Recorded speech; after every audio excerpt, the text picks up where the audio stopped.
Assalamualaikum warahmatullahi wabarakatuh. Salam sejahtera kepada semuanya. Saya Nur Kanisha Damia binti Muhammad Khairin. Saya bersekolah di Sekolah Kebangsaan Guarlaba. Kod sekolah saya ialah KBA 5004. Hari ini saya ingin berkongsi tentang sebuah buku yang pada pandangan saya amat penting untuk kita baca, fahami dan renungi, iaitu Jangan Selewangkan Sejarah Melayu 2. Buku ini merupakan sambungan kepada siri pertama yang mendapat sambutan baik daripada pembaca, khususnya mereka yang prihatin terhadap sejarah dan jati diri bangsa.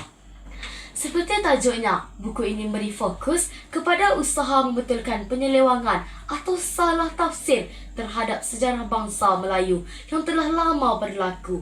Penulis buku ini juga mengingatkan kita bahawa sejarah bukan sekadar catatan peristiwa masa lalu, tetapi ia membentuk identiti kita sebagai sebuah bangsa yang bermaruah. Jika sejarah kita diselewangkan, maka kita akan hilang arah dan mudah dipengaruhi oleh pihak luar.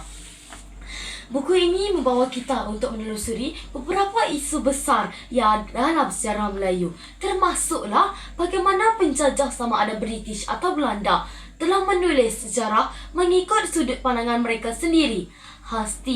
Pastinya banyak fakta sejarah yang telah diputarbelitkan. Contohnya, kita sering mendengar bahawa bangsa Melayu ini ialah bangsa yang lemah, tidak mampu membina tamadun yang besar, atau sekadar bangsa yang tunduk kepada penjajah. Namun, buku ini telah membongkar bahawa semua itu hanyalah mitos semata-mata yang dicipta untuk melemahkan bangsa kita sendiri. Penulis juga mengupas dengan mendalam tentang bukti-bukti sejarah yang sering diketepikan.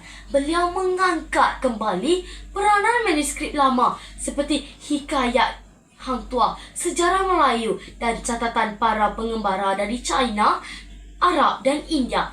Semua ini digunakan untuk menegakkan hujah bahawa bangsa Melayu sebenarnya mempunyai tamadun yang tinggi, sistem pemerintahan yang teratur dan jaringan perdagangan yang luas. Salah satu aspek yang saya rasa menarik dalam buku ini ialah bagaimana penulis ini mengajak kita untuk menilai semula si sumber sejarah kita. Beliau menekankan bahawa kepentingan membaca sejarah daripada perspektif kita sendiri, bukan hanya bergantung kepada sumber barat yang ada kalanya penuh dengan agenda bertesirat.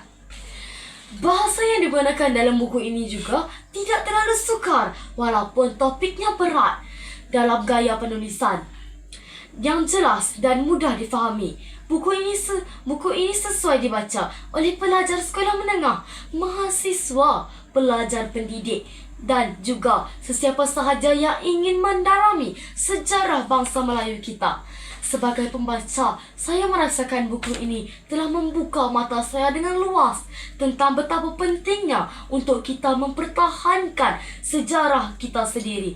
Sejarah adalah maruah bangsa. Apabila kita membiarkan sejarah kita ditulis atau ditafsirkan oleh orang lain, kita sebenarnya sedang menyerahkan maruah kita kepada mereka sendiri. Akhir kata, saya menyeru kepada semua yang mendengar untuk membaca dan mendalami isi kandungan Jangan Selewangkan Sejarah Melayu 2. Jangan biarkan diri kita terus hanyut dengan sejarah yang diputarbelitkan. Marilah kita sama-sama mengangkat dan mempertahankan kebenaran sejarah bangsa Melayu demi masa depan anak cucu kita. Sekian, terima kasih.